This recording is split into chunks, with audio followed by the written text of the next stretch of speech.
너 그래 너 요새 너 조금 이상해졌어 자꾸만. So, ang luggage ko is 20. Wait lang. So, ang luggage ko is 20 inches lang. Akala ko okay na. For 2 weeks kasi ako nasa Manila. So, kailangan ko ng 7 na damit. Kasi magpapalaundry naman kami every week. So, 2 times kami magpapalaundry. So, dapat meron akong 7 na t-shirt na pwedeng pang alis. And then, 7 na pajama. And then, kailangan ko ng 3 o 2 short. Kasi, diba, naka-uniform kami. Kailangan ko ng short sa ilalim. And then, meron ako mga sando. 3 lang yung sando ko. Kasi usually, di na ako nagsasando kay sobrang init. So, may kulang pa ako dito. Actually, kulang pa ako ng isang jacket. Maghanap pa ako ng jacket the day before kasi ipapatong ko na lang sa sarili ko. And then, dito ko lalagay lahat ng uniform ko. Dito ko ilalagay. Kulang pa ako ng isang shoes, isang chinelas, toiletries, and then yung aking bra and panty. O nga pala, nakalimutan ko yung cup ko. Kailangan pala yun. So, hello. So, katatapos ko lang mag-empake ng maleta.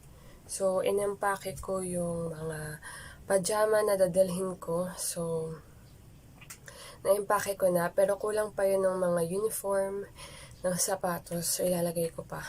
Pero siguro the day before na lang ako umalis kasi paplansyahin ko pa.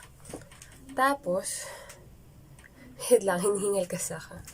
Okay, tapos, inayos ko na rin yung mga pouches na dadalhin ko sa Manila. So, papakita ko lang to. So, if ever na may affiliation kayo sa ibang lugar is may idea na kayo ng mga kailangan. So, if ever pala na hindi nyo alam kung ano yung affiliation sa nursing, is yung affiliation po sa nursing is parang OJT. Pero ang pinagkaiba kasi is yung affiliation or RLE sa nursing is ano siya, every semester merong may duty kayo sa ospital. So, minsan, kunyari sa amin, nasa probinsya kasi ako. So, ang affiliation namin is sa Manila. Doon kami sa may orthopedic or kaya sa may National Mental Health Center. Pero yung iba kasi, yung mga narinig ko yung sa may Manila pa ako, yung affiliation daw nila is sa Cebu or Tacloban. So, depende ata yun sa school or depende sa situation. Pero, nung 2018 pa. So, 2023 na kasi. So, hindi ko na alam kung ano yung ganap sa Manila. So, una is ito na orange na bag na to. Dapat kasi OB bag to, pero wala kasi akong OB bag. Nanghihinayang naman ako bumili ng OB bag kasi 1 taon na lang naman is ka-graduate na ako. So, feeling ko na hindi ko naman kailangan ng bumili ng OB bag kasi ang kinagamit ko talaga is yung nursing kit na puti na dala-dala ko. So, nilagay ko lang yung mga kailangan. Spigmo thermometer, tama ba? Basta itong Spigmo, tapos yung pang BP, yun nga yun, yung pang BP, tapos ito na stethoscope, tapos yung mga bandage, basta alam nyo na yun, kapag nursing student kayo, alam nyo na yung mga kailangan, yung mga pen light, diba? Mga bandage scissor, and then naglagay rin ako ng lalagyanan ko ng vitamins, saka ng Biogesic. Kasi meron po akong severe headache. So, noon kasi, hindi naman severe yung headache ko. So, nakakaya kong dumaretso sa isang araw na hindi uminom ng gamot, yung normal headache. Pero simula nung nag-college ako, nagkaroon ako ng severe headache. Yung sobrang sakit ng ulo ko, yung feeling ko mabibiyak na siya. So, may one time nga na tinay ko hindi uminom ng gamot, ng Biogesic noon, kasi walang Biogesic sa bahay. And sobra talaga, hindi ako makatayo, hindi ako makainom, hindi ako makaihi. Kasi super, super, super sakit ng ulo ko. Feeling ko talaga, hinahati yung ulo ko. So, kaya nagadala ko ng kahit anong painkiller. And then, vitamin C for immune system. And then, ito namang pouch na to is parang makeup pouch. So, not totally na makeup siya. So, may mga lip tint, sunscreen, tapos salamin. And then, importante siguro dito is ito. Yung mga black hair tie. Lagi ko nawawala yung mga hair tie kong yan. So, bumili ako ng spare. Saka, if ever na hindi ko mahanap and then may duty ako kinabukasan, hindi ako magtataranta maghanap. Yun lang naman yung dito. So, hiniwalay-hiwalay ko pala. Hindi ko sila nilagay sa isang pouch. Kasi, maguguluhan ako. So, yun ako sila. Hiniwalay-hiwalay ko. And then, ito naman is for, parang to smell good pa. Kasi, ito yung lagi kong ginagamit every single morning pagkatapos ko maligo. Kasi may tendency akong mangamoy. Kasi pawisin ako. So, ginagamit ko tong mga nandito sa loob na to. Ever since sa ginamit ko to, never ako nangamoy. Ewan ko kung bakit. Siguro ito lang talaga yung sagot sa mga katanungan ko. So, papakita ko sa inyo. So, if ever na may nangangamoy sa inyo, so, siguro lang. Ako kasi, para mawala yung pangangamoy ko, nag-change talaga ako ng routine. Hindi naman over or exaggerated. Nag-change lang ako ng routine and then ginamit ko lang tong mga ginagamit ko ngayon.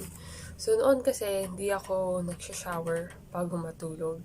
Take note, before you go to bed, dapat mo nagsha-shower tayo para lahat ng dirt sa labas, hindi siya kumapit sa atin. So, and then sa morning, pagkagising ko, papasok ako, magliligo ako. So, shower sa gabi, ligo sa umaga. And alam ko naman sa inyo, marami sa inyo na ginagawa na yan. Pero sa amin kasi, sa mga sweaty person na katulad ko, may mga ibang tao kasi na baka hindi ginagawa. So, advice ko lang, mag-shower kayo sa gabi and then maligo kayo sa umaga. Para kasi syempre, pawis, diba? Didikit yan sa t-shirt natin and everything. And then, magkakaroon ng bacteria and then mangangamoy tayo and everything. So, anyway, wala na yun. So, ito palang ginagamit ko. So, bumili ako ng Johnson Baby Lotion. Up to 24-hour moisturization. Ewan ko, mas gusto ko ang amoy ng Johnson. Oo. Yung pabango ko, Johnson, tapos same sila ng color. Kasi, magkalapit yung amoy nila. Para mas long-lasting yung amoy. Yung lotion mo, pati yung pabango mo, dapat iisa lang yung smell. Para magtagal. Ewan ko, nagtatagal yung perfume, yung amoy. Kaya amoy Johnson pa rin ako umaga hanggang pag-uwi ko. Oo, totoo yan.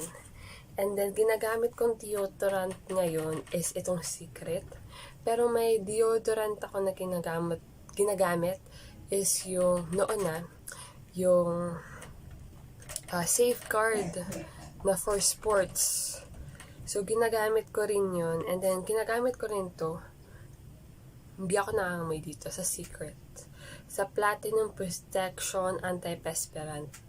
So, hindi ako nangangamoy dito, hindi rin ako nangangamoy sa sa safeguard na And then, wala na. As in ito, if you're a nursing student, holy grail to, slick stick. Nakakapag talaga yan, flatten ng hair. And then, suklay.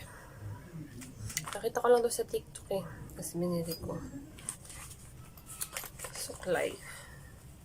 So, yun lang.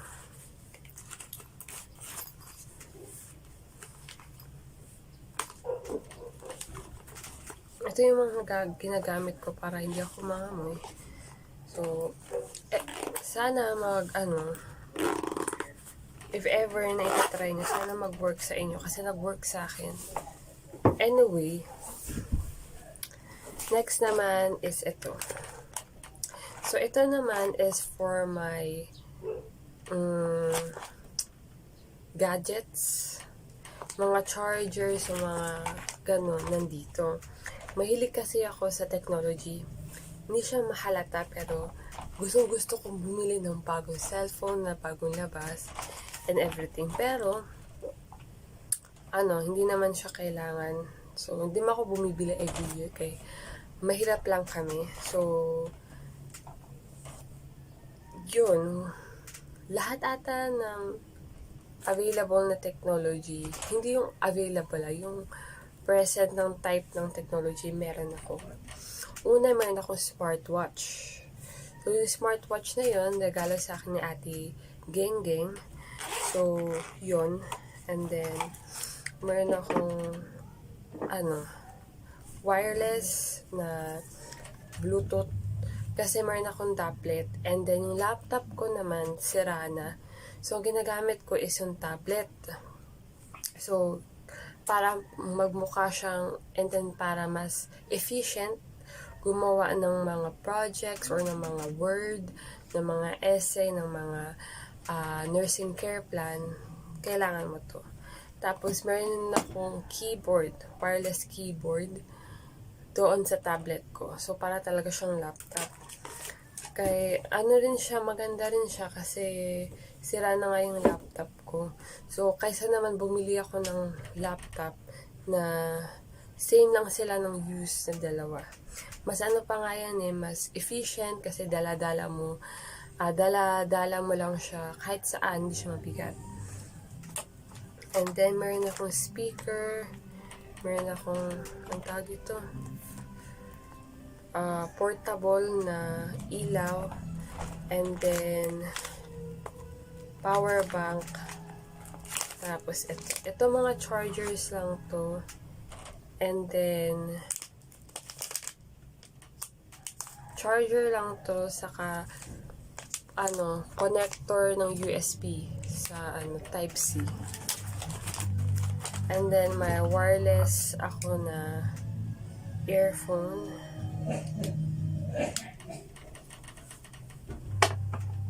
Yun lang naman.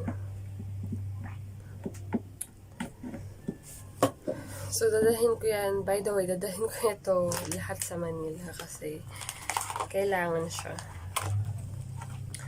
Yun lang. Tapos, nagsabi kasi na kailangan daw magdala ng mga pang-design and everything.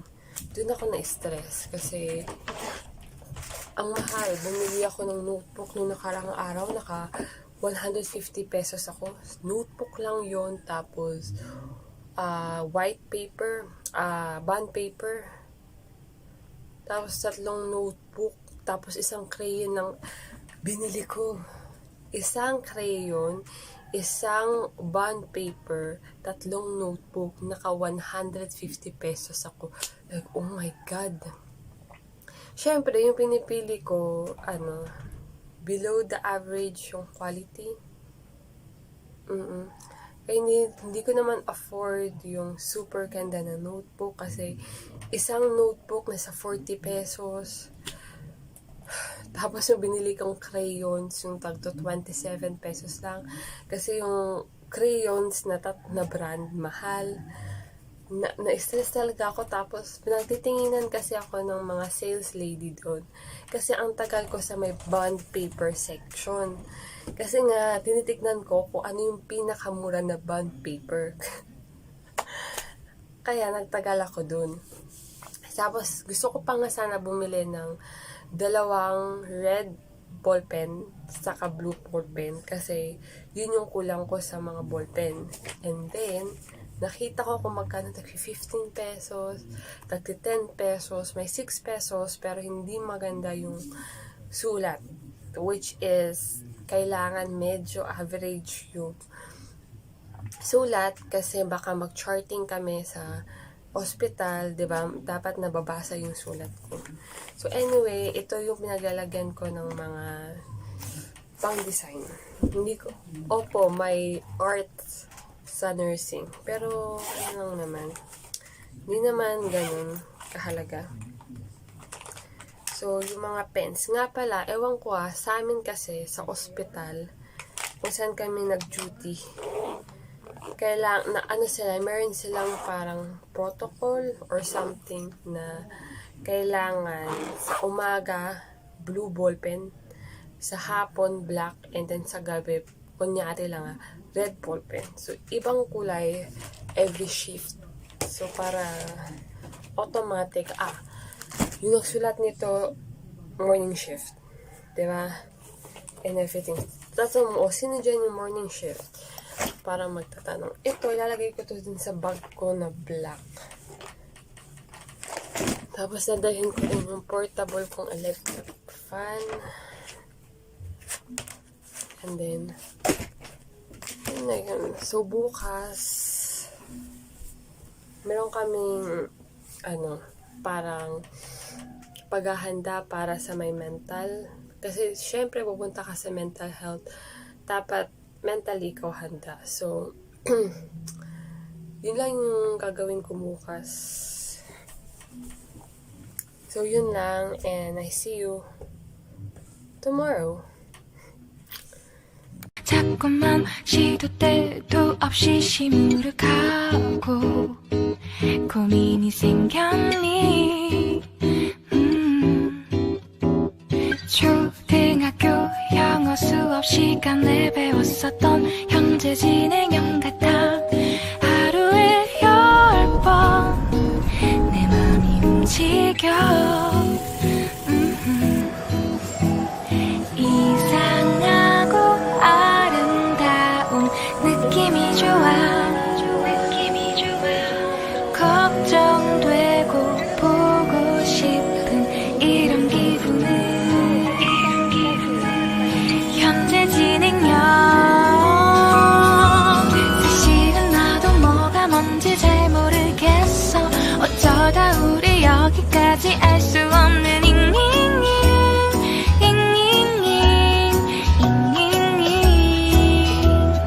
비동사 플러스 ing LOV를 붙여보면 사랑인 것 같고 Say goodbye를 붙여보면 헤어질 것 같아서 ing just ing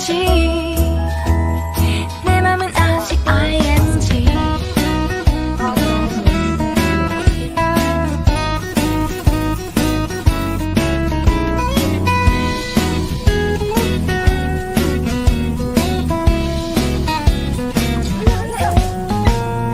좋아한다고 보고 싶다고 그 말을 왜 못하니 후회할까봐 아파할까봐 망설이는 걸 Ayun. So, kinabukasan na. And, hindi na ako nag-film kagabi kasi pagod na ako. Hindi ko alam kung bakit ako pagod. Pero, ayun. Kinuha ko na yung para sa pasyente ko, pati para sa akin.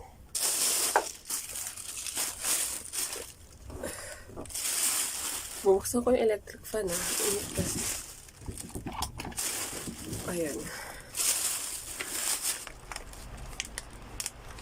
So, una itong Lux Organics. Nalasay na may plus aloe vera and snail cloud soup. So, ito, sabon ni ate to sa baba. sabi niya sa akin na lang daw itong isa, and then bibili na lang daw siya ng isa pa. So, binigay niya sa akin ito. Pero dapat talaga, safeguard lang bibilhin ko. Ilalagay ko to sa... Yung facial wash ko po pala nasa mukha. So, kailangan ko pala yung ilagay dito.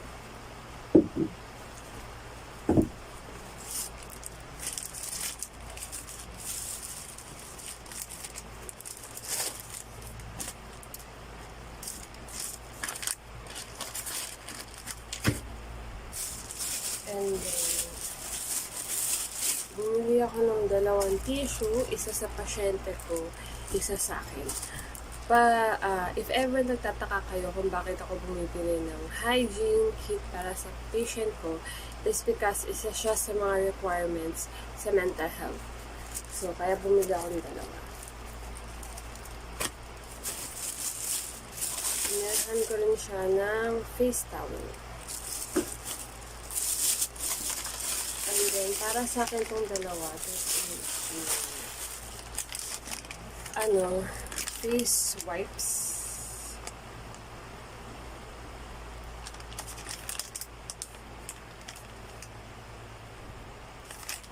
So, 20 pesos lang itong face wipes na to. And 80 wipes siya. Pero, hindi. Ito yung mga main ingredients niya. Maganda naman yung ingredients. Ano yun? Ito. Wipes ko to. And then, sa mama, sabi ko, wag na ako bilhan ng tsinelas kasi may tsinelas to sa baba. And sabi niya, bumili ka na lang ng sa tsinelas. Kaya ito, meron akong bagong parang tsinelas. Tapos, shampoo ko ito. Pantene. Kaya ito ang binili ko kasi 50% more nakalagay. So, mas marami siya compare. So, every other day lang naman ako nagsha-shampoo. Kaya ito na binili. Tapos, bumili rin ako ng lip tint. Itatry ko pa lang kung maganda siya. Kasi ayoko ng bright na lip tint.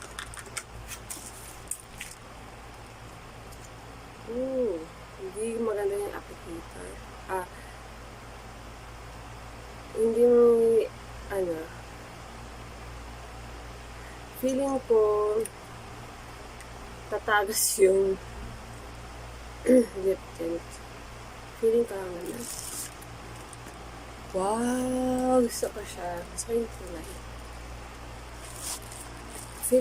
Feeling ko tatagas siya kasi si ate meron siyang ganito.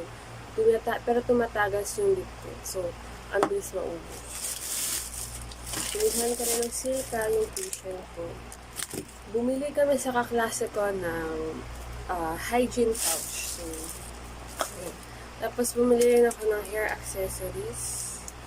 Sa duty kasi doon nakabang. And then, pabango. And then, alcohol for my patient. Isa sa akin, isa sa pasyente ko. Toothbrush. So, 25 pesos lang ito kaya. So, yun lang. Aayusin ko ito para mailagay ko na sa dapat na paglalagyan.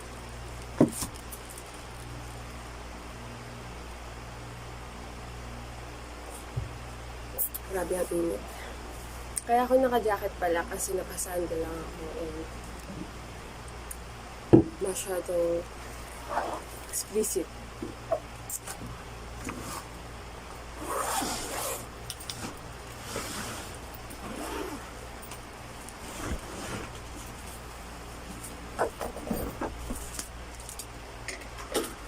So, anyway.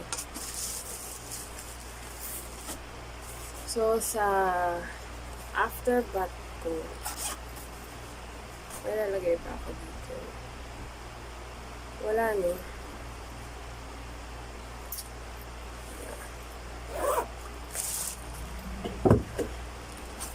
Ina naman is making mga makeup and everything, hair tie. Oo nga, no? Yung mga hair tie na ginagamit ko sa beauty. Yung feeling ko nilagay ko na sila dito. Oo, nandito na. So, ilalagay ko lang dito yung isang tissue. If kasha. Kasha.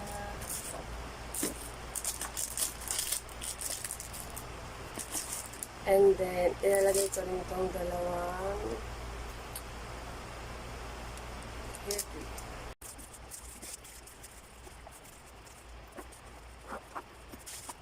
Sabi ko lang siya nasa kasi.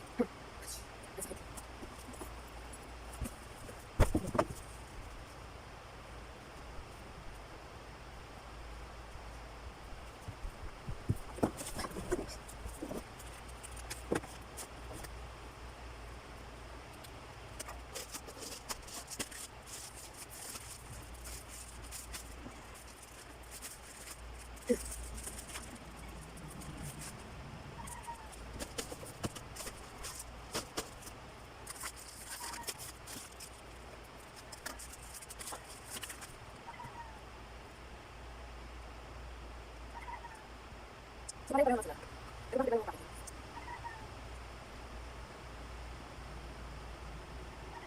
Tapos, pareho lang sila ng hindi sila dito. Tapos, pareho lang sila. Pero ko yung kapatid. Pakala kasi dito. Kasi parang dito. Pero dito parang dito. Tapos, ang parang dito is yung toothbrush. Tapos, facial wash. Yung facial wash mo siya naman kasi. Tapos, sinisip ko na ito yung nalagyan kasi di ba ako nalito pa isang matindi. So, ako lang mo is facial wash and sinisip ko na siya.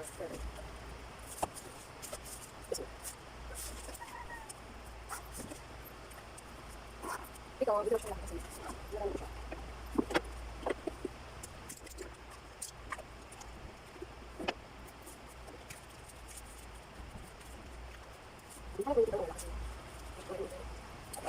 So, anyway, ito.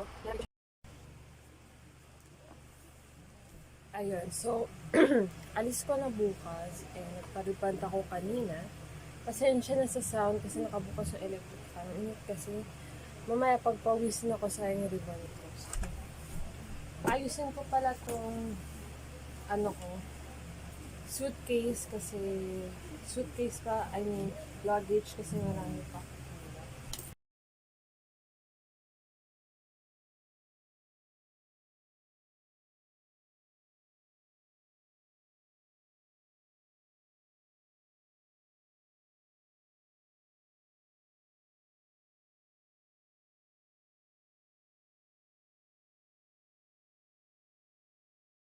갑자기 내게 나타나준 너 난 아무 말도 할 수가 없었지 첫눈에 반한다는 이야기가 널 보는 순간 이해가 됐어 매번 야야야야야 불러 널 야야야야 내 맘을 고백하려고 타이밍만 보는 나 그런 나를 넌 보며 왜 그러냐고 묻네 너 때문에 I'm going crazy I'm going crazy 무뎌져 버린 내 가슴이 뛰어 I'm going crazy yeah. 시간은 계속 흘러만 가고 기다리다 지쳐 그만 널 놓칠까봐 하지만 성급한 나의 고백을 넌 거절할까 두려워서 매번 야야야야야 불러 널 야야야야 네가 제일 좋아하는 게 뭐냐고 물어본 나 그런 나를